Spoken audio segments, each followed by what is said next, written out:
My name is Eleanor Vance, I'm 68 years old.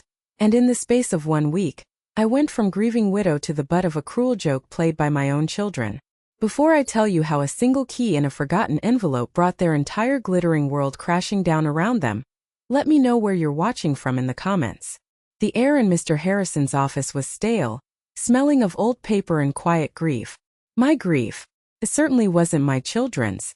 I sat stiffly in the leather chair, my hands clasped so tightly my knuckles were white. Across the polished mahogany desk, my son Michael couldn't stop jiggling his knee. His wife Sarah sat beside him, not even pretending to look sad. She kept checking her reflection in the dark screen of her phone. On my other side, my daughter Jessica and her husband Tom were whispering, their heads bent together like two vultures planning their attack. They all had the same look in their eyes, a greedy, impatient gleam. Mr. Harrison, our family lawyer for 30 years, cleared his throat. He looked at me with a flicker of pity before his eyes became professionally blank. He unfolded the will, the crisp paper sounding like a gunshot in the silent room. As per the last will and testament of Richard Allen Vance, he began, his voice as dry as dust, the primary assets of the estate, valued at a sum of $12 million, along with the 2 new vehicles purchased this year, are to be divided equally between his children, Michael Vance and Jessica Miller. A sharp, audible gasp came from Sarah. Michael let out a short, triumphant laugh that he tried to disguise as a cough. Jessica shot a venomous little smile at her husband. It felt like a punch to the gut. $12 million. A number so large it felt unreal. Mr. Harrison paused, adjusting his glasses. He looked directly at me. To my beloved wife of 45 years, Eleanor, he read, his voice softening slightly. I leave this letter. He slid a single sealed envelope across the desk. It looked small and pathetic next to the thick stack of documents my children would receive. Silence. Then it started. A low chuckle from Michael. Sarah pressed a hand to her mouth, but her shoulders were shaking with laughter. It wasn't a quiet chuckle. It was a wave of ridicule that washed over me, cold and sharp. That sound, it yanked me back just a few days to Richard's funeral. The scent of lilies was still thick in my memory. I had been standing in the entryway of our home, numb with grief, as guests offered their condolences. I'd noticed Michael and Sarah slip away. I found them minutes later in Richard's study. They weren't looking for a photo album or a sentimental keepsake. Sarah was stuffing Richard's prized collection of vintage watches into her designer handbag. Michael saw me and didn't even flinch. Dad would have wanted me to have these, he'd said, his voice flat. I was too broken to argue. Now in the lawyer's office, their laughter was the same, cold, entitled, and utterly without shame. A letter. Jessica sneered, her voice dripping with mock pity. After all those years of putting up with him, that's all you get? Have fun with your memories, Mom, Michael added, standing up and buttoning his expensive suit jacket. He was already a different person, puffed up with his new inheritance. We'll be sure to send you a postcard from somewhere warm. They swept out of the office, their laughter echoing down the hallway, sharp and merciless. I was left alone in the suffocating silence with Mr. Harrison and the single envelope that represented my 45 years of marriage. It felt as heavy as a gravestone in my hands. Mr. Harrison slid a glass of water toward me, his expression grim. I just shook my head, my eyes fixed on Richard's familiar, steady handwriting spelling out my name. My children thought they had one. They thought they had everything. They had laughed at me, dismissed me, and left me with what they believed was nothing. As their cruel laughter faded, I clutched the envelope. My fingers found the edge of the seal. I didn't know what was inside, but I knew in my bones it wasn't just a letter. It was a weapon. And as I sat there, alone in that suffocating silence, I began to tear it open. The heavy oak door of the lawyer's office clicked shut behind me, the sound a final, definitive end to the life I had known. The drive home was a 10-mile blur of traffic lights and storefronts that I didn't see. My mind was a roaring emptiness, filled only by the echo of my children's laughter. The single envelope sat on the passenger seat, a flimsy white rectangle that felt like it weighed 1,000 pounds. It was all I had left of a 45-year marriage. Piece of paper. Our house, my house now, was deathly quiet. Every tick of the grandfather clock in the hall, a clock Richard had wound every Sunday morning, was like a hammer blow to my heart. For nearly half a century, this house had been a symphony of our life together. The sound of his footsteps on the stairs, the low rumble of the evening news from his armchair, the cheerful whistle he made while working in his garden. Now the silence was an aggressive, suffocating presence. I walked into the kitchen, the heart of our home, and sank into one of the chairs at our old oak table. Sunlight streamed through the bay window, illuminating the million tiny dust motes dancing in the air, each one a ghost of a shared morning coffee, a shared laugh. My hands, I noticed, were shaking. Not just trembling but visibly shaking. I wrapped them around a cold coffee mug left on the counter, trying to steady them. Finally, my gaze fell back to the envelope on the table. Richard's handwriting, my name written in his strong, familiar script, seemed to call to me. With a deep, shuddering breath, I picked it up. My thumb traced the seal he had pressed down. I used the tip of a butter knife to slit it open, my movements slow and deliberate, as if performing a sacred rite. Inside, as expected, was a single folded page of his favorite thick, cream-colored stationery. "My dearest Eleanor," it began. I had to stop, pressing the heels of my hands into my eyes to hold back a fresh wave of tears. It was his voice right there on the page. I could almost hear him saying my name. "If you are reading this, then I am gone, and I am so sorry to have left you to face this alone. I am even sorrier for the ugliness you have just been forced to witness in that office. Please, my love, do not let their actions be my final legacy in your heart." I knew what our children have become. I saw it happening over the years, a creeping rot of entitlement that I was too weak or too hopeful to stop. I saw the greed take root in them, planted by a world that values price tags over people, and I watched as it choked out every good seed of kindness and empathy we ever tried to sow. I did not want your last memory of our family to be their cruelty, but I had to let it play out. It was the only way to reveal their true hearts before the real truth could come to light. Do not grieve for what they have received. That 12 million is nothing.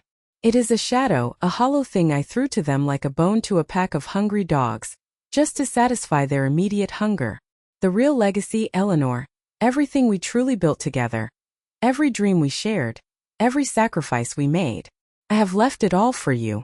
My vision blurred. He knew. He had seen the darkness in them. He hadn't been blind. He had been planning. As I unfolded the rest of the thick page, a small heavy object fell into my palm with a soft, distinct clink. It was a tiny old-fashioned brass key tarnished with age. A number 734 was faintly etched into its stem. My eyes flew back to the letter. "This key will open safe deposit box number 734 at the Old Ohio Savings and Trust on Oak Street. You remember the place where we opened our first joint account. The box is registered under a private trust, one established years ago, one not listed in my public estate papers. Inside, you will find everything I could not entrust to their greedy hands. Go alone, Eleanor. This is for you. Tell no one, not yet. What is in that box is the fruit of our entire life's work. It is yours to protect, yours to command. Trust yourself, my love, as I have always trusted you. With all my love for all of time, Richard." I closed my fingers tightly around the small cold key. It was a solid, tangible piece of a puzzle I was just beginning to understand. My children had their millions, their cars, their triumph. I had a letter from a dead man and a key to a forgotten box. They thought they had received the inheritance. But Richard's words were a fire in my soul. The real legacy I have left for you. He hadn't just left me memories. He had left me a mission. And as I sat there in the deafening silence of my kitchen, a new feeling began to push through the grief. A sharp, dangerous flicker of hope. The next morning I woke with a jolt before the alarm clock, the brass key still clutched in my hand. The night had been a restless sea of grief and anger, but now in the pale morning light, there was a new current, anticipation. I dressed with purpose, choosing a simple navy blue dress and low heels, the kind of outfit that was respectable, understated, and invisible. Today I did not want to be seen. I just wanted answers. The Ohio Savings and Trust on Oak Street was a relic from another era. A grand granite building with soaring marble columns and heavy bronze doors that felt like they were guarding the secrets of generations. As I walked up the wide stone steps, the noise of the city seemed to fade, replaced by the hushed, reverent silence of old money. My heart hammered against my ribs, a frantic drumbeat against the stillness of the lobby. This was it. The moment of truth. I approached the counter, my hand shaking slightly as I presented the key to a young teller. "I believe I have a safe deposit box here," I said, my voice sounding thin and unfamiliar to my own ears. She examined the key, her expression professionally blank, then typed the number into her computer. Her eyebrows rose a fraction of an inch. "Of course, Mrs. Vance," she said, her tone shifting to one of utmost deference. "Right this way." She led me past a gate of polished steel bars and into the vault. The air was cold and still, smelling faintly of metal and paper. The silence was absolute. The great circular door, a foot thick of solid steel, stood open like the mouth of a leviathan. She located box number 734, a long narrow drawer in the wall of boxes, and used her key in conjunction with mine. There was a satisfying, heavy thunk as the lock released. She slid the metal box out and carried it to a small private viewing room. It was furnished with nothing more than a heavy wooden table and 2 chairs. She placed the box on the table, gave me a polite, practiced smile and closed the door, leaving me utterly alone with my husband's final secret. For a full minute, I just stared at the cold, gray metal. It was longer than a shoebox but not very deep. Seemed too small to change a life. I thought of Richard, of his steady hands, his meticulous nature. Whatever was inside, it wouldn't be random. With a deep breath that did little to calm my racing pulse, I lifted the lid. At first glance, it was an anticlimax. My heart sank. No stacks of cash, no velvet bags of jewels. Instead, the box was packed to the brim with neat, meticulously organized manila folders, each tied with a piece of twine. On top of the folders, however, was a thick, leather-bound journal. And resting on the journal was one more sealed envelope, with that same beloved handwriting. For my Eleanor's eyes only. My fingers trembled as I tore it open, my desperation making me clumsy. "My love," the letter read. "I hope this box finds you in peace, though I fear it will not. What you see here is the true accounting of our life together." The folders contain the deeds to the 2 rental properties in an Aspen ski town, the beachfront condo in Florida, and the plot of land we bought in Montana years ago, all held under the name of the R&E Legacy Trust. The children know nothing of them. I had to read that sentence again. Aspen, Florida. We had always talked about it, but I thought they were just dreams. You will also find the statements for the investment accounts with Vanguard and Fidelity. I started them 30 years ago with a small bonus. They are now substantial. Finally, there are the papers for my silent partnership in a small tech startup I helped fund a decade ago. That startup, my love, is now a publicly traded company. These assets, held in the irrevocable trust, were never part of my public estate. Their value is considerable. Far, far greater than the pittance I was forced to leave for the children. All of this is yours. I leave it to you not as a treasure but as a tool. A shield. I know only you will honor what we built together. My hand flew to my mouth to stifle a sob. Far greater. The words were an explosion in the silent room. My children had celebrated a scrap heap, while I was sitting on a gold mine. I finally reached for the journal. The leather was soft and worn. I opened it to the first page, dated the day after Richard's terminal diagnosis. His handwriting, usually so firm, was shaky. He wrote of his crushing disappointment, a grief that seemed to outweigh his own impending death. October 12th, he had written, "Michael came over today. He sat in my study, looked at my things, and asked what my financial advisor's name was, so he could make sure everything transitioned smoothly. Not 'How are you feeling, Dad?' but 'How do I get my hands on the money?' Jessica called later. Her whole conversation was about how her salary from her marketing job was barely enough to cover her mortgage and car payment, and how a sudden windfall would really help them get ahead. They are like vultures circling, and I am not even dead yet. Sarah's the worst. She waters the worst seeds in their souls, whispering about what others have, making them feel their lives are a failure without more. I fear for Eleanor. When I am gone, they will not see her as their grieving mother. They will see her as a gatekeeper, an obstacle to the rest of the fortune. I must protect her." Page after page detailed their casual cruelty, their growing entitlement. It was all there. A heartbreaking indictment written by the man who had loved them most. This wasn't just about money. It was an act of profound, desperate love for me. My children thought they had inherited a fortune. But as I held that journal, a testament to my husband's secret pain, I realized they had only inherited a test, and they had already failed it spectacularly. What I didn't know, what I couldn't possibly have imagined, was that their greed was just getting started. The following week was a strange limbo. I felt like I was living a double life. By day, I was the grieving widow moving slowly through my quiet house, answering condolence calls. But in the quiet of the evenings, I would sit with Richard's journal and the copies of the trust documents Mr. Harrison had made for me. I was a student, learning the geography of my new reality. The weight of it all was immense, but for the first time since Richard's death, I didn't feel helpless. I felt armed. That fragile peace was shattered the following Tuesday. I was in the kitchen trying to find the appetite to eat a small salad, when a brand new obscenely shiny black Cadillac Escalade, the kind of car that screams new money, pulled into my driveway. Michael and Sarah, they didn't bother to call first. They just appeared, as if they had the right to materialize in my life whenever they pleased. "Mom," Michael boomed, striding into my kitchen with the unearned confidence of a lottery winner. He was wearing a new watch, a gold monstrosity that was far too flashy for his wrist. Sarah trailed behind him, wearing a silk blouse that probably cost more than my monthly grocery bill. Her eyes, sharp and predatory, swept over my modest kitchen, not with nostalgia, but with the cold calculation of a real estate appraiser. "You should have seen the dealership today," Michael said, clapping his hands together. "They treated us like royalty. Dad really knew how to take care of us." The us hung in the air between us, a sharp, invisible barrier. I forced a tight, brittle smile. "I'm glad you're happy, Michael." "Happy?" Sarah scoffed, pulling her phone from her purse to show me a picture of herself posing by the SUV's massive chrome grille. She looked like a game show hostess presenting a prize. "Happy doesn't even begin to cover it. We're finally getting what we deserve." She then turned her critical gaze on my home.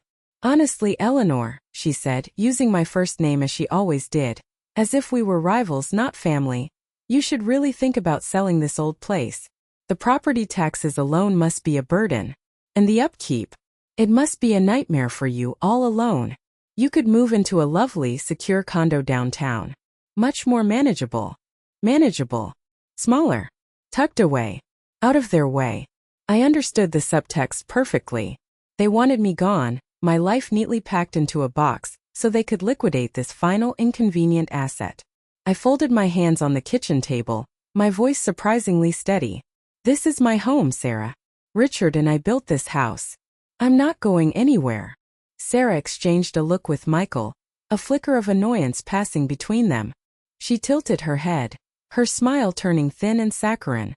"You seem different," she said slowly, her eyes narrowing as she studied my face. "Not as heartbroken as I would have expected." Then came the jab, disguised as a concerned question. "Did Dad's little letter have a check in it after all? A little something to tide you over?" My heart stuttered, but I held her gaze, refusing to let her see she'd hit a nerve. "He left me 45 years of memories, Sarah," I said, my voice quiet but firm. "That's more than enough for me." She smirked, a quick, ugly twisting of her lips. "Right. Memories." She clearly didn't believe me. They didn't stay long after that. The visit was a reconnaissance mission, and they had gotten what they wanted. A confirmation of their superiority and a chance to plant the seed of my departure. The visit left a chill in the air that lingered long after the roar of their new engine faded down the street. They were circling. The proof of their true intentions came 2 days later, and from a direction that cut me to the bone. My dearest friend and next-door neighbor for 30 years, Carol, stopped me while I was getting the mail. She looked deeply uncomfortable, her kind face etched with worry. "Eleanor, dear, I don't mean to pry," she began, twisting the handle of her mail basket. "But I had a very strange phone call yesterday." My blood ran cold. "Oh? Who from?" "It was Sarah," Carol said, her voice dropping. "She said she was just calling to check in, to see how you were really doing. She said she was worried about you. She asked if I'd noticed you being forgetful lately, or confused." Carol wouldn't meet my eyes. "She told me you've been talking about having financial troubles, and that you seemed paranoid that people were trying to take your money." She said Michael and she were considering getting a professional evaluation for you, for your own good. I was floored. It was a deliberate, calculated, venomous attack. She was laying the groundwork. She was poisoning my friendships, trying to build a narrative among my support system that I was losing my mind. This wasn't just about greed anymore. This was about erasure. They wanted to have me declared incompetent so they could control everything. That night, the fear returned, colder and sharper than before. As I was getting ready for bed, I went into my closet to get a fresh nightgown. I stopped. A small cedar box where I kept Richard's old letters was slightly out of place, moved an inch to the left. My heart leaped into my throat. I knew with a sickening certainty that someone had been in there. It had to have been Jessica. She had come over the day before for a surprise visit, full of fake sympathy, and had asked to use the upstairs bathroom. She must have slipped into my room, her greedy little hands searching for a hidden will, a secret bank book, anything. They weren't just circling anymore. They were testing the locks. They were rifling through my life, through my memories, looking for a weapon to use against me. They were no longer just my greedy children. They were hunters and I was their prey. The days that followed were a waking nightmare. I felt like a prisoner in my own home. My children's campaign of psychological warfare escalated. The phone calls became more frequent, each one a masterclass in passive aggression. Just checking on you, Mom. Are you eating enough? You sound a bit frail. Or, Mom, did you remember to pay the electric bill? We can set up an automatic payment from our account if it's too much for you to handle. Every question was a veiled accusation, another brick in the wall they were building around me, a wall designed to prove I was senile, a helpless old woman who needed to be managed for her own good. I started to doubt my own mind. Did I forget to lock the door? Did I leave the stove on? Their poison was insidious, seeping into the cracks of my grief and taking root. I felt utterly, terrifyingly alone. Then one rainy Thursday evening, as I was staring blankly at the television, there was a soft knock on the door. Not the loud, entitled pounding of Michael, but a hesitant, gentle rap. I opened it to find my grandson Leo standing on the porch. He was 16, all awkward limbs and quiet intensity, but his eyes, the same warm brown as Richard's, were filled with a misery that broke my heart. He was soaked from the rain, his hoodie pulled low over his face. "Grandma," he whispered, his voice barely audible over the storm. "Can I come in?" I ushered him inside, away from the wind and the rain. He sank onto the living room couch, his shoulders hunched as if carrying the weight of the world. He stared at his wet sneakers, unable to look at me. "They're fighting again," he finally said, his voice cracking. "Worse than ever. It's all they ever talk about now. Money. And you." He took a shaky breath. "They're obsessed, Grandma. They think you're hiding something. Mom found an old bank statement from years ago when she was looking through your things. And she's convinced you have a secret account with millions in it." My heart ached for him. This sensitive boy trapped in a house that had become a nest of vipers. On an impulse born of desperation and a deep instinctual trust, I went to my room. I returned not with Richard's journal, but with a single photocopy Mr. Harrison had given me, the page from the trust document outlining the R&E legacy purpose. I trusted Leo. I don't know why, but I saw Richard's integrity in his eyes, a goodness that hadn't yet been tarnished. I handed it to him. He read the legal jargon, his brow furrowed in concentration. He read the part where Richard had written that the trust's purpose was to preserve and grow the fruits of a lifetime of labor, to be administered by a person of sound character and moral integrity. When he looked up, his eyes were wet. "He meant you," Leo whispered, a look of awe and sorrow on his face. "He meant anyone who still understood what truly matters," I said gently. "I believe that includes you, Leo." That was all it took. The dam broke. He leaned closer, his voice dropping to a conspiratorial whisper. "It's worse than just snooping, Grandma. Much worse. I heard them on a conference call with Aunt Jessica and some new lawyer. They weren't using the family lawyer, Mr. Harrison. They were talking to some specialist." My stomach dropped like a stone. What kind of specialist? Leo finally looked at me, and his young face was etched with a fear and shame that was terrible to see. "An elder law specialist," he said, the words rushing out in a torrent. They're going to take you to court. They're going to file for a conservatorship.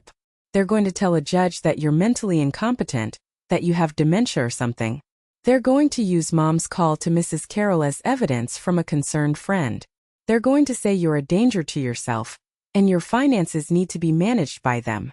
You have to understand, hearing those words, that cold legal term conservatorship, spoken by my own grandson, it was like a knife twisting in my heart. My children weren't just planning to take my money. They were planning to take my life, my freedom, my identity. They were going to erase me, lock me away in some facility while they picked over the bones of my life, all under the guise of caring for me. It was a plan so monstrous, so diabolical, that for a moment the room tilted and I couldn't breathe. But then Leo's hand found mine in the dim light of the living room. His grip was surprisingly firm. "We have to fight them, Grandma," he said. His voice no longer a whisper but a low, fierce declaration. "You're not incompetent. You're the smartest person I know. You're not alone in this." And in that moment, something inside me shifted. The fear that had been strangling me for weeks began to recede, replaced by a cold, hard fury. They wanted a war? They wanted to stand up in a court of law and call me crazy? Fine. They had absolutely no idea who they were dealing with. The next morning the rain had stopped, but the world outside my window felt gray and cold. Leo's warning echoed in my mind, a chilling mantra. Conservatorship. Incompetent. Elder law specialist. The words were ugly. A legal branding iron they intended to press on my very soul. I looked at the phone, my hand hovering over it. There was only one person to call. "Mr. Harrison," I said, my voice devoid of any waver the moment he answered. "I need to see you. Now. And I'm bringing a witness." When I walked into his office an hour later, this time with Leo by my side, I felt like a different woman. The grieving, frightened widow was gone. In her place was a general preparing for battle. Leo, looking small and nervous in the imposing leather chair, recounted everything he had heard, his voice quiet but steady. I then laid out the rest of the sordid story. Sarah's systematic campaign to discredit me, Jessica's snooping, and the final terrible threat of a court battle over my sanity. Mr. Harrison listened without a single interruption, his fingertips steepled together, his expression becoming grimmer with each detail. He didn't seem shocked. He seemed profoundly sad. When I finished, he let out a long, slow sigh and looked at me, a glimmer of weary admiration in his old eyes. "I was afraid of this," he murmured, more to himself than to us. Richard was too. He always said their greed was a sickness, a terminal one without a cure. He then turned his full attention to me. "But Eleanor, you need to understand. Richard prepared for this. Not just the financial aspect. He prepared for this exact moment." He unlocked a heavy-bottomed drawer in his massive oak desk, a drawer I had never seen him use before. From it he pulled out one last envelope. It was made of thick, creamy, expensive paper, the kind reserved for deeds and official documents. Across the front, in Richard's bold, familiar script, were the words, "To be opened by my wife, Eleanor Vance, only in the event that my children move to legally challenge her standing, competency, or authority as a person." My breath caught in my throat. It was real. Another letter. Another layer to his incredible, heartbreaking plan. "He called it his fail-safe," Mr. Harrison said, his voice quiet as he slid the heavy envelope across the polished desk. "He prayed to God it would never, ever be needed." With hands that felt strangely steady, I broke the thick wax seal, which was embossed with the Vance family crest, a crest my children were in the process of disgracing. The letter inside was short, printed from a computer, but signed with Richard's hand. It was not a letter of love, but a letter of war. "My Eleanor," it read, "if you are reading this, our children have done the unthinkable and have declared war on you. My heart breaks for the pain this will cause you, but I am not surprised. As you now know, I could not change their hearts. But I could build a firewall to protect you, a final, inescapable consequence for their actions. Their inheritance, my love, was never a gift. It was a trap, and they are about to spring it on themselves. A trap." The words seemed to leap off the page, cold and hard. Mr. Harrison slid a thick, leather-bound folder across the desk to me. "Here is the architecture of that trap, Eleanor," he said, his voice grim. "The $12 million they received was not, in legal terms, a disbursement from the public estate. It was structured as a collateral-free interest-forgiven loan from the R&E Legacy Trust, the real trust that holds the vast majority of your assets. He opened the folder. Inside were pages of dense, impenetrable legal documents, full of clauses and subclauses that made my head spin. "It's complex," Mr. Harrison said, tapping a specific paragraph with his pen. "Richard had a team of the best trust lawyers in the state work on this for months. But the core of it, the real genius of it, is this." He read the paragraph aloud. "The loan agreement, which Michael and Jessica both signed as part of their inheritance paperwork without, I am certain, reading the fine print, contains a very specific covenant. The loan is forgiven annually in small increments over a period of 30 years, as long as the recipients, and I quote, do not contest, challenge or otherwise interfere with the administration of any other part of the grantor's estate, or challenge the legal authority or mental competency of the trust's primary beneficiary, you Eleanor." He let that sink in. "The moment they file a legal action against you like a petition for conservatorship," he continued, his voice dropping, "they knowingly and willingly trigger the acceleration clause. The entire $12 million loan, plus all accrued interest calculated from the date of disbursement, becomes immediately due and payable in full back to the trust." I stared at him, my mind struggling to comprehend the sheer, ruthless, beautiful genius of it. Richard hadn't just protected me. He hadn't just disinherited them. He had handed our children a beautiful, glittering gun, loaded it for them, and pointed it directly at their own heads. All they had to do was pull the trigger. I looked at the cold, hard legality of it all, the final, perfect blueprint of my husband's love. And I knew, with a certainty that chilled me to the bone, that they were about to pull that trigger without a moment's hesitation. Walking out of Mr. Harrison's office and into the bright afternoon sun, the world felt fundamentally different. The oppressive gray cloud of fear that had been hanging over me was gone, burned away by the cold, clear light of Richard's final plan. I now held the blueprint to my children's spectacular self-destruction. The only remaining question was how to ensure they walked right into the crosshairs with smiles on their faces. Leo and I became co-conspirators in a play of our own making. He was my intelligence officer, my eyes and ears inside the enemy camp. I was the director, the stage manager, and the lead actress in the tragic performance of The Confused Old Woman. My first task was to give their growing suspicions a grand feast. They thought I was a helpless widow hiding a secret? Fine. I would give them the performance of a lifetime. I started small, laying a trail of breadcrumbs for them to follow. I accidentally let the property tax bill go past its due date, which prompted a frantic, condescending call from Michael. "Mom, you can't let these things slide. This is exactly what we're worried about. Just let me handle your finances. It's for your own good." I could hear the smug satisfaction in his voice. Politely but vaguely declined. When Jessica came over a few days later, I put on a masterclass. I forgot where I had put my car keys, only to have her find them in the refrigerator. I called her Sarah twice. I asked her the same question about her work 3 times in the span of 10 minutes. I could see the look she exchanged with her husband, Tom. A mixture of pity, annoyance, and predatory triumph. They were building their case, and I was handing them the bricks, each one carefully chosen. The main event, the centerpiece of my deception, was what I came to think of as the attic gambit. I knew from Leo that they were convinced I had a hidden stash of documents, a secret will, or a hidden bank account. I had to give them something to find. The afternoon Jessica was scheduled for another of her surprise wellness checks. I set the stage. I went up to the dusty, cluttered attic and found an old, battered shoebox. Inside, I placed a carefully curated collection of worthless junk.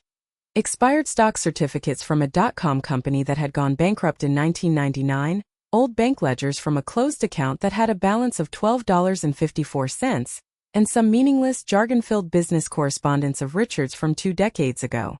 To the casual, greedy eye, it would look like a treasure trove of financial secrets. I wrapped the box in old, brittle twine and, with a pen held in a deliberately shaky hand, scrawled Richard's private and confidential papers on the lid. I placed it in a far corner, partially hidden under a moth-eaten wool blanket. When Jessica arrived, I was in the kitchen, pretending to be flustered and agitated. "Oh, Jessica, thank goodness you're here," I said, wringing my hands. "I was just up in the attic, looking for your grandmother's old recipe box. And I found something. Something of your father's. I let my voice tremble. A box. Full of papers. It looks important. Official. All sorts of numbers and legal words I don't understand. Her eyes, which had been scanning my house with a critical air, immediately sharpened. It was the look of a shark that has just scented blood in the water. She tried to hide it, of course, layering on a thick coat of false concern. "Oh, Mom, you shouldn't be climbing around in that dusty old attic. You could fall. That's exactly what Michael and I are worried about. You need to let us handle these complicated things now."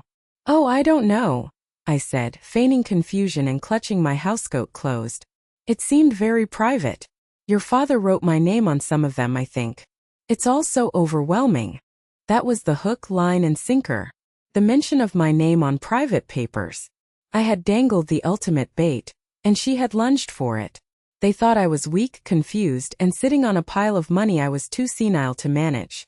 They thought they were closing in for the final prize, the hidden treasure they were so convinced I was hoarding. But what they couldn't see, what their greed made them blind to, was the cold, hard steel floor of the trap waiting just beneath their feet. She left soon after, barely able to contain her excitement, assuring me that she and Michael would take care of everything. I watched her car speed down the street. I knew she was already on the phone with her brother and their lawyer. The performance was over. The stage was set. They had seen what I wanted them to see. They believed they were in control, that the final checkmate was just one simple legal move away. That night, as expected, my son called.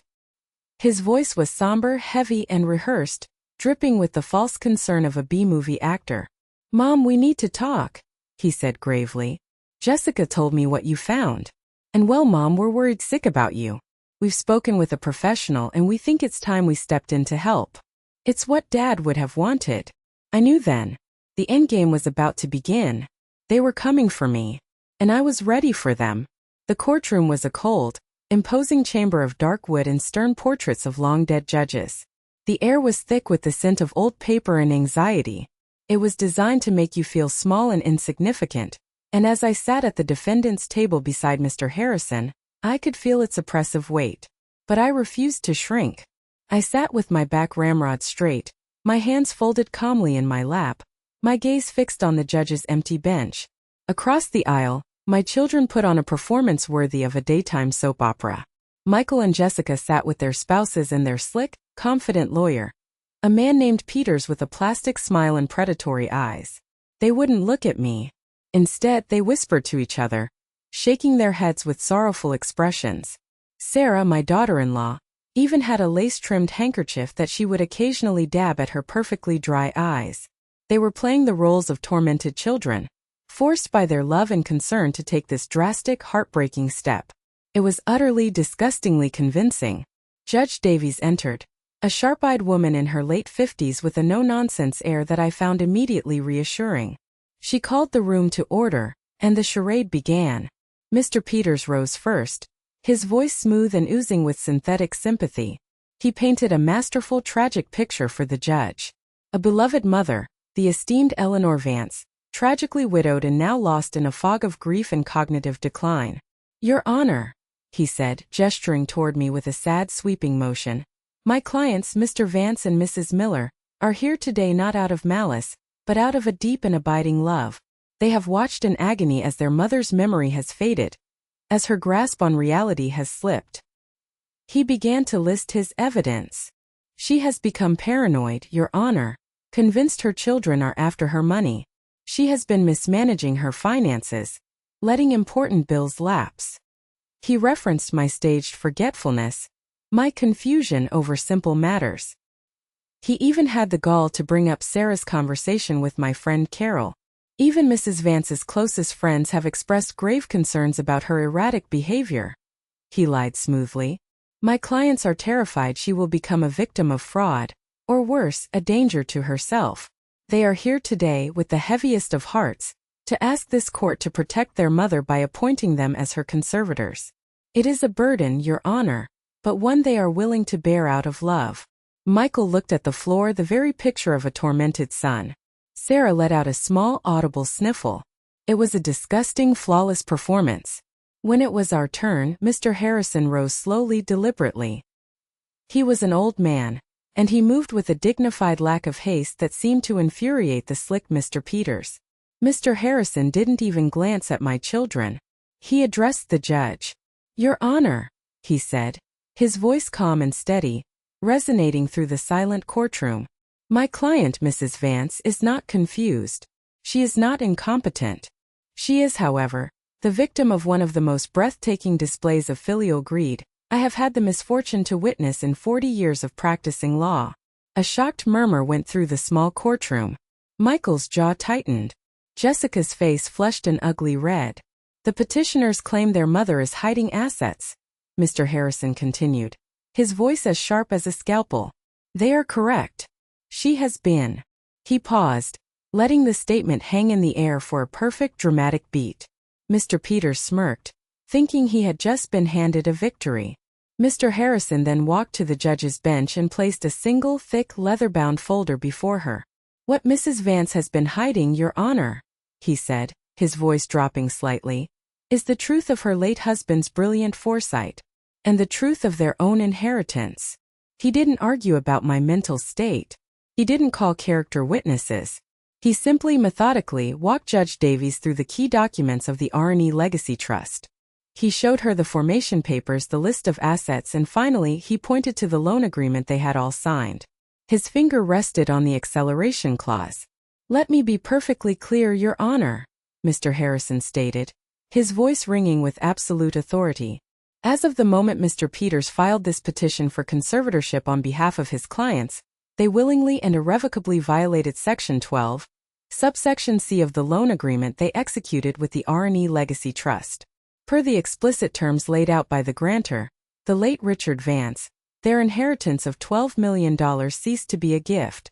It became a legally binding corporate debt, payable in full, immediately, to the very trust their mother, the primary beneficiary, controls." The silence that fell upon the courtroom was absolute. It was so total it felt like all the air had been sucked out of the room. Mr. Peters' smirk vanished, replaced by a look of slack-jawed, idiotic horror. He snatched the copies of the documents from his own file and began flipping through them frantically, his face growing paler with every page he turned. He had been so arrogant he hadn't even bothered to read the fine print. Michael shot up from his seat.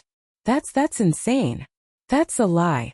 You can't do that," he stammered, his voice cracking. "Order." Judge Davies's voice was like the crack of a whip. Her gavel slammed against the wood with a sound that made everyone flinch. She stared down at my children, and the look in her eyes was one of utter contempt. She had seen it all now. The whole rotten, greedy scheme. She closed the folder with a decisive final thud. "Mr. Peters, I suggest you take your clients into the hallway and explain to them the catastrophic legal and financial blunder you have just presided over." She then looked directly at Michael and Jessica, and her voice was laced with ice. "This court sees no evidence whatsoever of incompetence on the part of Mrs. Vance. What it sees is a clear and frankly despicable attempt by two adult children to defraud their grieving mother. The petition for conservatorship is denied, with prejudice." She paused, letting them twist in the wind. "Furthermore, I strongly advise the petitioners to consult with a bankruptcy attorney regarding their newfound and considerable obligations to the R&E Legacy Trust." This court is adjourned. It was over. They just sat there frozen like statues carved from ash. Their perfect performance had ended, and the reality of their ruin was just beginning to dawn on them. I stood up slowly, leaning on the table for just a second. I caught Jessica's eye. The raw, impotent hatred in her gaze was terrifying, but for the first time in a very long time, I wasn't afraid of her. I walked out of that courtroom, leaning on the steady arm of my grandson. I didn't look back. I didn't have to. The trap, so lovingly and carefully constructed by my husband, had finally sprung, and I could already hear the sound of their glittering hollow world beginning to shatter into a million pieces. The collapse wasn't a single dramatic explosion. It was a slow, agonizing demolition in broad daylight, for all the world to see.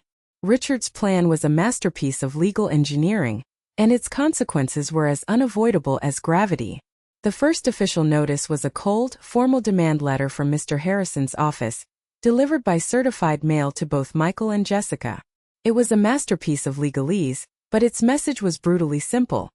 A demand for the immediate repayment of $12,056,712.33, the principal plus accrued interest, to the R&E Legacy Trust within 90 days. Failure to comply would result in liens, asset seizure, and further legal action. Michael, of course, tried to fight it with bluster. He stormed into my driveway a week later, not in his gleaming new Escalade. I found out later it was a lease, and the first payment, drawn from the now-frozen inheritance account, had bounced spectacularly, but in his decade-old sedan. He pounded on my front door, his face a mottled, ugly shade of purple. I watched from the living room window, hidden behind the curtains, as he screamed my name, yelling about crooked lawyers and how I was a vindictive old witch who had ruined his life. He blamed me. He blamed Mr. Harrison. He blamed his dead father. He blamed everyone but the man in the mirror. I didn't answer. After 10 minutes of a fruitless, pathetic tantrum, he got back in his car and peeled out, leaving a strip of angry black rubber on the asphalt. It was the impotent rage of a king who had just been unceremoniously dethroned and thrown in the dungeon. Jessica's downfall was quieter, more insidious, but perhaps more devastating. She and Tom had put a massive, non-refundable down payment on a sprawling new house in an exclusive gated community, a house they intended to pay for with her share of the inheritance. With the loan recalled and her accounts frozen, the mortgage fell through. They lost the house and their $500,000 deposit. Leo told me, his voice low with a mixture of shock and sadness, that Tom, her smug, supportive husband, had packed a bag and left within a week. He hadn't signed up to be married to a woman suddenly millions of dollars in debt. He had married a salary and an inheritance, not a person. Their carefully curated world of social media perfection went dark. The Instagram posts of the new SUV, the lavish dinners at downtown restaurants, the talk of a European vacation, it all just stopped. Their circle of wealthy, fair-weather friends, the ones who had flocked to them when they were flush with cash, suddenly grew distant. No one wanted to be associated with that kind of spectacular failure, that kind of scandal. Greed has no loyalty. Some of you watching might think I should have felt some pity, some maternal instinct to rush in and save them. And I will be honest with you. A small, deeply buried part of me, the part that remembered skin knees and bedtime stories and first days of school, did feel a pang of genuine sorrow. But then I would remember. I would remember the sound of their laughter in that cold lawyer's office. I would remember the venom in Sarah's voice as she tried to poison my oldest friendship. I would remember the look on Jessica's face when I caught her snooping through my most private things. Richard didn't do this to them. I didn't do this to them. They built this prison of debt themselves, brick by greedy, self-serving brick. Leo was my lifeline, my rock through it all. He still went to his parents' house for dinner once a week, and he would come back to my place looking drained and sad. He described a home that had become a war zone. Michael, stripped of his newfound status, was a raw nerve of anger and resentment. He blamed Sarah for everything, for pushing him, for her insatiable desire for more, for filling his head with ideas of his own importance. Sarah in turn screamed that he was a weak, pathetic failure for not securing the rest of the money from his senile old mother. They were selling off her expensive jewelry and Michael's remaining watches just to pay for their mounting legal bills, as they explored a hopeless appeal. They were tearing each other apart, consumed by the very poison they had so eagerly tried to use on me. One evening Leo and I were sitting on the porch as the sun set, painting the sky in fiery streaks of orange and purple. He had been quiet for a long time, just watching the world grow dark. "Do you think they'll ever get it?" he asked softly, his voice barely a whisper. "The lesson Grandpa was trying to teach them?" I looked out at the twilight, at the first stars beginning to appear. "I don't know, sweetheart," I said, my voice heavy. "Some people are so blinded by what they want, they can never see what they have right in front of them." I reached over and took his hand. They had a family. They had a father who loved them, even when he saw their flaws. They had a mother who would have done anything for them. They traded it all for a pile of money that was never really theirs. And now they have nothing. They had built a glittering empire on a foundation of pure greed. And now all that was left of it was a mountain of ash.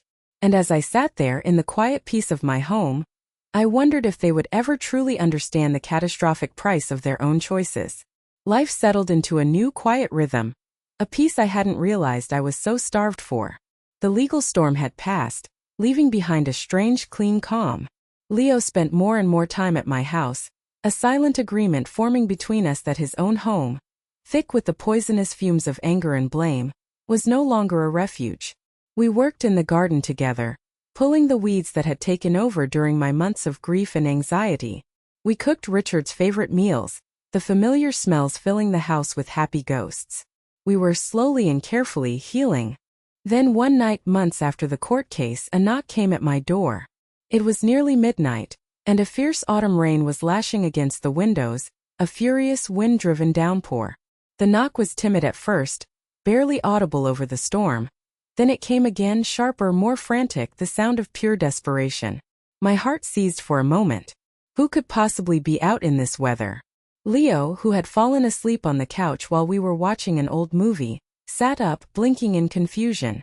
"I'll get it," I said, motioning for him to stay put. I switched on the porch light and peered through the peephole. My breath caught in my throat. I opened the door to find a ghost. It was Jessica. But it wasn't the impeccably dressed, arrogant woman from the courtroom, the one who had looked at me with such contempt. This version of my daughter looked like she had been hollowed out from the inside and left out in the rain. Her hair, once perfectly styled, was a tangled, wet mess plastered to her skull. Her clothes, a thin blouse and jeans, were soaked through and wrinkled, and they looked cheap, worn. Her face, in the harsh glare of the porch light, was pale and tear-streaked, her eyes wide and haunted. She was shivering uncontrollably, whether from the cold or from some deeper internal chill I couldn't tell. "Mom," she whispered, her voice a raw, broken croak. Please let me in. I am not a saint." For a split second I wanted to close the door. I wanted to leave her out in the storm she had helped create. But then I looked at her, really looked at her, and I didn't see the cruel, greedy woman she had become. I saw the little girl with scraped knees who used to run to me for comfort. My heart, against all logic, ached. I stepped aside without a word, and she stumbled into the entryway, dripping a puddle of rainwater onto the polished hardwood floor. She wouldn't look at me, her gaze fixed on the ground as if she were a beggar, ashamed to be seen in the house she once considered her birthright. She sank down at the kitchen table, the same table where she had once mocked me with her brother, and buried her face in her hands, her shoulders shaking with ragged, racking sobs. "He's gone," she choked out between sobs, the words muffled by her hands. "Tom left. A month ago. He said he couldn't handle the stress, the debt collectors calling all the time. He took the car. The bank took the condo. They took everything, Mom. Everything." Her story came out in ragged, desperate gasps. "I've been staying in a cheap motel over on the highway. The kind that rents by the week. The money ran out yesterday. I haven't eaten since this morning. I sold my wedding ring for gas money. I didn't know where else to go." The part of me that was a mother, the primal, instinctual part, screamed at me to pull her into my arms, to soothe her, to tell her everything would be okay. But another, harder part of me, the part that had been forged in the fire of her betrayal, stood perfectly still. This was not a prodigal daughter returning home. This was a refugee of her own bad decisions seeking sanctuary. Leo appeared in the doorway, his young face a mask of confusion and pity. He looked at me, his eyes asking the question, "What are you going to do?" I turned to the stove, where a pot of chicken soup was still simmering from dinner. Without a word, I ladled a generous portion into a bowl, the steam rising in the cool air. I placed it on the table in front of her with a thick slice of bread. She stared at it as if she'd never seen food before. With trembling hands, she picked up the spoon and began to eat, her sobs slowly quieting as the warmth of the soup filled her. When she was finished, I took a thick quilt from the hall closet and placed it on the living room couch. "You can sleep here tonight," I said, my voice even, betraying none of the turmoil inside me. "You'll be safe from the rain." She looked up at me, a flicker of the old hope, the old entitlement, swimming in her tear-filled eyes. "That's it," she whispered. "That's all." I met her gaze, and for the first time, she saw the unbreachable wall that Richard's plan, and her own actions, had built inside me. "I can give you mercy, Jessica," I said softly, but with a finality that left no room for argument. I can give you a hot meal and a roof over your head for one night. That is the mother in me. But I cannot give you my trust. I cannot give you my home. You and your brother took that part of me, and you burned it to the ground. That is something you can never ever get back." Her lips trembled, but she nodded, the last of the fight finally gone from her. She curled up on the couch, a broken 35-year-old woman wrapped in a blanket, and cried herself to sleep. As I closed my bedroom door, I knew that some bridges can be mended with time and forgiveness. But others are burned so completely that all you can do is stand on the shore and look at the ashes, reminding yourself with every fiber of your being why you can never cross back to the other side. The morning was unnaturally quiet. When I came downstairs, the living room was empty. The quilt was folded neatly at the end of the couch, and the soup bowl from the night before was washed and sitting in the drying rack. Jessica was gone. There was no note, no scribbled thank you, no goodbye. Just an empty space where she had been, and the faint lingering scent of rain and despair. It was a strange, hollow feeling like the aftermath of a great storm. The destruction was over, but the landscape of our family was forever and irrevocably changed. I stood in the quiet kitchen, a mug of coffee growing cold in my hands, and I knew with absolute clarity what I had to do. The final piece of Richard's plan, the ultimate purpose of his elaborate, heartbreaking strategy, was now up to me. It was my turn to be the architect of the future. I picked up the phone and dialed Mr. Harrison. "It's time," I said, my voice clear and steady. "Please draw up the new documents. I'm ready to sign." He arrived by noon, his old leather briefcase looking heavy and important. He didn't come alone. He brought a junior associate to act as a formal witness. We didn't sit at the dining room table, the site of so many past ambushes and painful memories. We sat in Richard's study, surrounded by his books and the things he had loved. Leo sat with us, not as a child being told what to do, but as a silent, solemn participant in the forging of his own future. Mr. Harrison laid out the crisp, new legal documents on Richard's polished desk. There were two parts: my new last will and testament, and a restructuring of the R&E Legacy Trust. He walked me through every line, every clause, but I already knew what they said. I had spent many long nights thinking about this moment.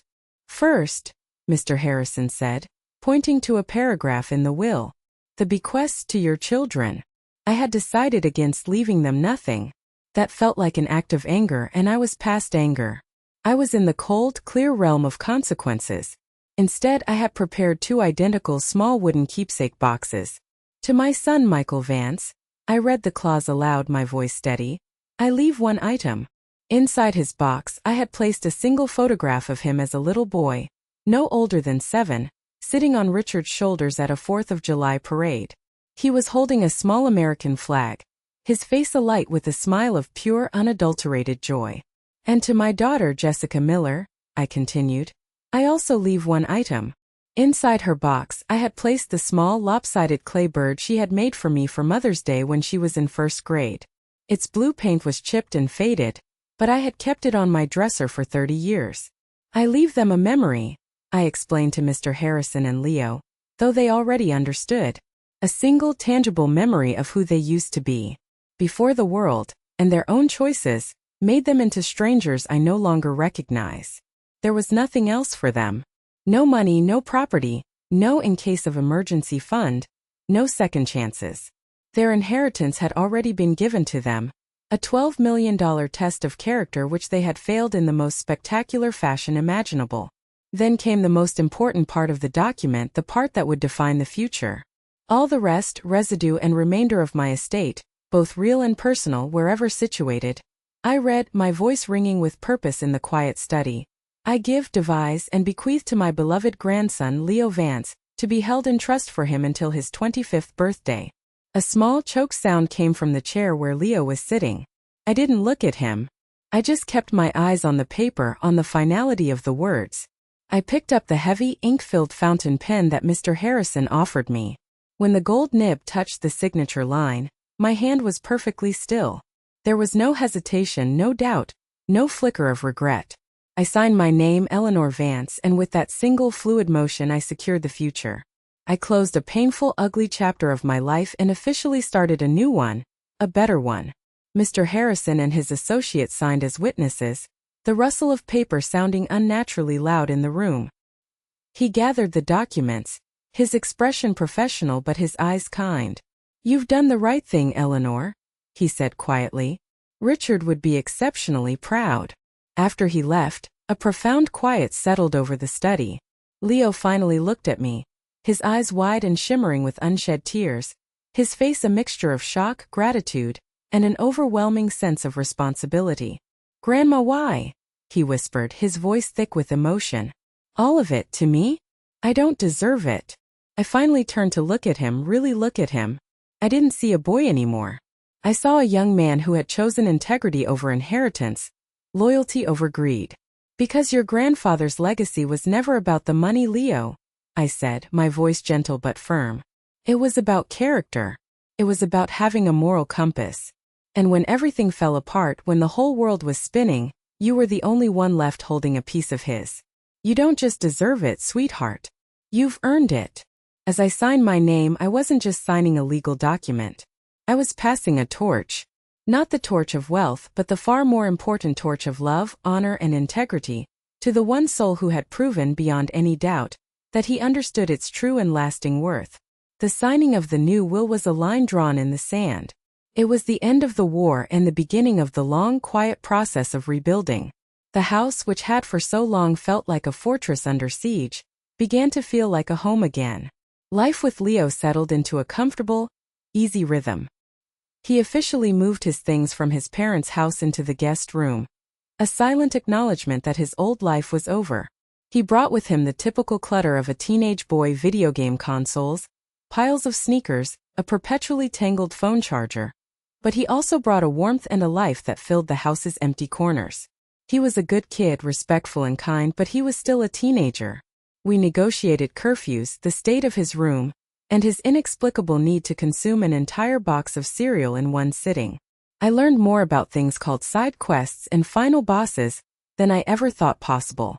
For the first time in what felt like a lifetime, the house echoed with laughter that wasn't cruel or mocking, but genuine, easy, and real.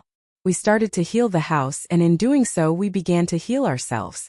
The garden, which I had let become a tangled, overgrown mess during my months of grief and anxiety, became our shared project. My hands, which had once trembled holding legal papers threatening my very freedom, were now steady as I plunged them into the rich soil, pulling weeds and planting new life, rows of tomatoes, fragrant herbs, and bright, cheerful marigolds. Leo, with his youthful strength, mended the sagging porch railing and put a fresh coat of white paint on the peeling trim. Each swing of his hammer, each stroke of his brush, felt like an affirmation, a rebuilding of not just a house but a life. Money, the monstrous entity that had torn my family apart, was no longer a shadow lurking in the corners. It became what it was always supposed to be, a tool. With Mr. Harrison's guidance, and with Leo sitting beside me learning, I began to actively manage the assets Richard had left me. It was no longer a terrifying secret, but a shared responsibility. We reviewed statements, we talked to financial advisors. It wasn't about accumulating more. It was about stewardship, about making Richard's legacy work for good. I set up a secure, ironclad college fund for Leo, ensuring that he could pursue any dream he had, whether it was to be a doctor or a musician, without the crushing burden of debt that weighed down so many of his generation. I made a significant, anonymous donation to the community library to fund a new children's literacy program, a cause Richard had always been passionate about. I was using our wealth not as a weapon or a shield, but as a tool to plant seeds of good in the world. Felt right. It felt clean. It felt like something Richard would have done. One sunny afternoon, as we were sitting on the newly painted porch, drinking iced tea, Leo paused, a thoughtful expression on his face. "Grandma," he asked, his voice hesitant, "do you ever think about them? What happened to them?" I knew who he meant.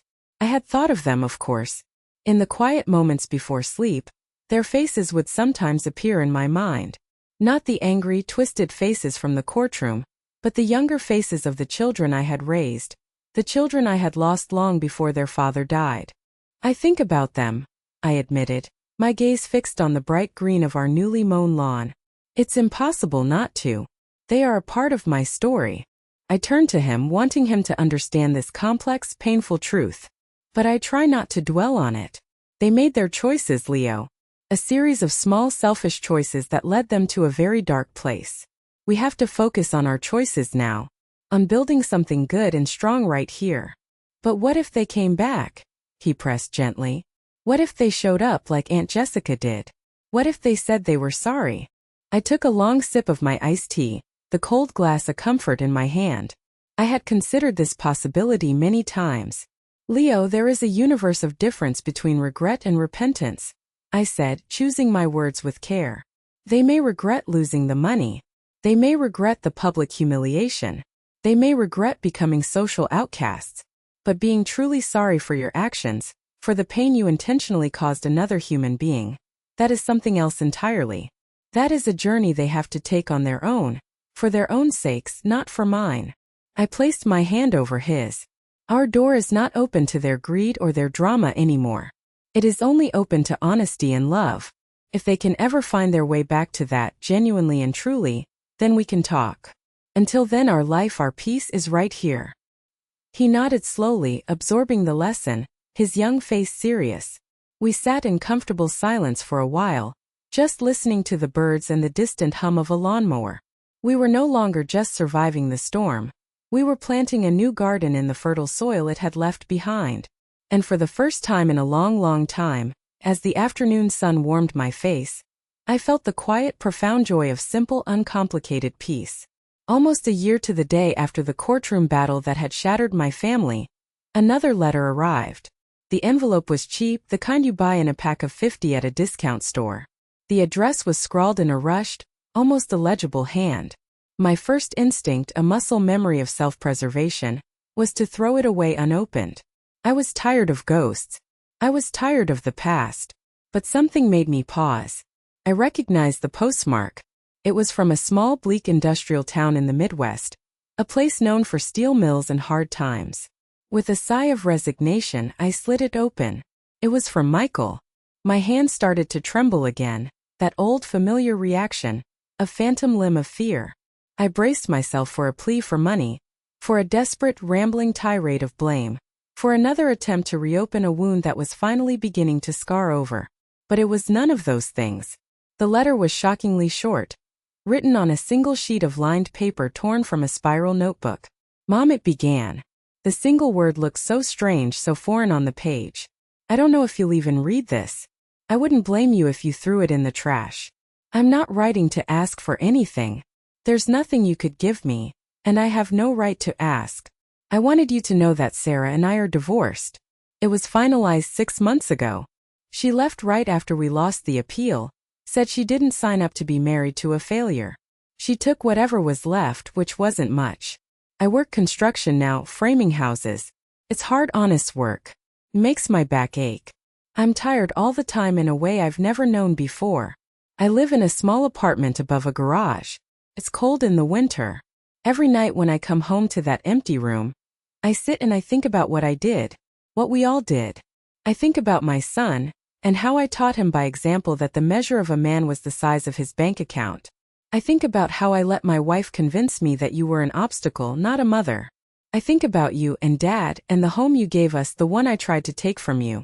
Sometimes when I'm trying to sleep, I see your face in that courtroom. I remember the look in your eyes when the judge read her decision. It wasn't hatred. It wasn't triumph. It was disappointment. Profound, bottomless disappointment. That's somehow so much worse than hatred. Hatred means you still care enough to feel something. Disappointment means you've already written someone off. I don't expect you to forgive me. I don't think I'll ever forgive myself. I just wanted you to know that I finally understand. That whole elaborate crazy thing Dad did, that lesson he was trying to teach us, I get it now. He was trying to save us from ourselves and we were too stupid and too greedy to see it. I just wish to God I had learned it a different way. Michael. I read the letter 3 times, the cheap, thin paper trembling in my hands. There was no self-pity in his words, no manipulation, only the stark, brutal, unvarnished honesty of a man who has hit rock bottom and has been forced to look at the wreckage of his own life. The arrogant, entitled man who had laughed at my grief was gone. In his place was someone broken, someone who had been stripped of everything, his wife, his status, his pride, and forced to confront the man he had become in the cold, lonely silence of a rented room. It wasn't a happy ending for him, and maybe it wasn't supposed to be. It was a true ending. An ending where consequences were real and lessons were learned in the harshest of ways. This was not the beginning of a reconciliation. It was an epilogue. An acknowledgement of a truth he could no longer deny. I didn't reply to the letter. What was there to say? His journey was his own now. He had to walk that long, hard road back to himself alone. I folded the single sheet of paper and slipped it inside the leather cover of Richard's journal. I placed the journal back on the bookshelf in his study, next to a silver-framed picture of him smiling. His trap, his final heartbreaking lesson, hadn't just been about punishment or protection. It was about truth. And sometimes the truth takes a long, painful, and desolate road to finally arrive. As I closed the journal, a sense of finality, of a story truly finished, washed over me. The ghosts were finally at rest. The past was no longer a weight to be carried, but a lesson to be remembered. And as I looked out the window at Leo, now a young man, tossing a ball in the yard with his dog, I knew that my future, our new future, was no longer something to be feared. It was something to be lived. I'm sitting on the front porch now, in Richard's old rocking chair. The dark green paint is worn smooth on the armrests from years of his hands, and it creaks with a familiar, comforting rhythm that has become the soundtrack to my new life. It's a perfect autumn afternoon, the kind of day that feels like a gift. The air is crisp and clean, carrying the scent of wood smoke from a neighbor's chimney and the sweet, earthy smell of dying leaves. In the yard, Leo is attempting to rake those leaves into a massive pile, a task made nearly impossible by his co-conspirator, Buster, a goofy, lovable golden retriever we rescued from the local shelter. Every time the pile gets big enough, Buster joyfully dives into it, sending a shower of red and gold leaves into the air. Leo's laughter, a sound that is now as integral to this house as the ticking of the clock, is light and completely unburdened. I watch him, this good, kind young man, and my chest swells with a feeling that is so much deeper and richer than simple happiness. It's peace. A profound, bone-deep peace that I thought I had lost forever on that terrible day in the lawyer's office. My mind drifts back on the path that brought me to this porch, to this moment. The stinging humiliation of my children's public ridicule. The icy creeping fear when I realized the true depth of their betrayal. Their willingness to have me erased for the sake of money. The cold, hard resolve that was forged in the fire of their greed. I remember the surreal, almost theatrical drama of the courtroom. The look of utter gobsmacked shock on their faces when Richard's brilliant, heartbreaking trap finally closed around them. I remember my daughter, a broken, desperate stranger shivering on my doorstep in the rain. And through it all, woven like a thread of gold, I remember the steady, unwavering loyalty of my grandson. The boy who chose love when everyone else chose a balance sheet. For so long, for 45 years, I had leaned on Richard's strength. He was my compass, my anchor, my partner in everything. When he died, I was terrified that I wasn't just a widow, but a rudderless ship, destined to be dashed on the rocks of my children's avarice. I truly believed I was not strong enough to survive them.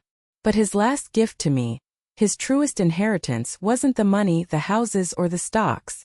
It wasn't the meticulously crafted legal documents in that safe deposit box. His final greatest gift was his unwavering faith in me. Faith that I was strong enough to stand alone. Faith that I could face down betrayal and not break. Faith that I would have the wisdom and the courage to protect not just our wealth, but our values, our very definition of what a life well lived truly means. I'm holding his journal in my lap, its leather cover softened and worn with my own use over the past 2 years. I open it to the very last page, to his final entry written in his careful, steady script the night before he went into the hospital for the last time. My Eleanor, my love. If you are reading this, then my time is over. But please remember this. A true legacy is not measured by the numbers in an account or the deeds to a property. It is measured in the courage you show in the face of cruelty, the truth you uphold when surrounded by lies, and the love you leave behind in the hearts of others. You are so much stronger than you have ever believed. Trust yourself. Know that I have and I always will. The familiar words blur, but the tears that well in my eyes don't sting. They are not tears of grief, but of a profound, quiet gratitude for a love that was strong enough to reach beyond the grave. Leo finally gives up on the leaves and collapses onto the grass, Buster immediately pouncing on him to lick his face. He waves at me, his smile wide and bright against the fiery backdrop of the autumn trees. I wave back. In him I see the future Richard dreamed of. I see the living, breathing proof that our life, our love was not wasted. Proof that even in a garden choked with the thorns of greed and entitlement, one beautiful, resilient flower can still bloom. My children may have lost their way so completely and so tragically, but I have not lost mine. I have found it again. In Leo. In myself. In the strength my husband knew I had all along. Thank you so much for listening to my story. It's been a long and painful journey, but it's one that has taught me so much about strength, resilience, and the true meaning of family. My heart goes out to anyone who has ever felt taken for granted or betrayed by those they should have been able to trust the most. What has your own life taught you about the difference between family and blood? I would be honored to read your story in the comments below. And if my story resonated with you, please consider liking this video and subscribing for more stories from the heart.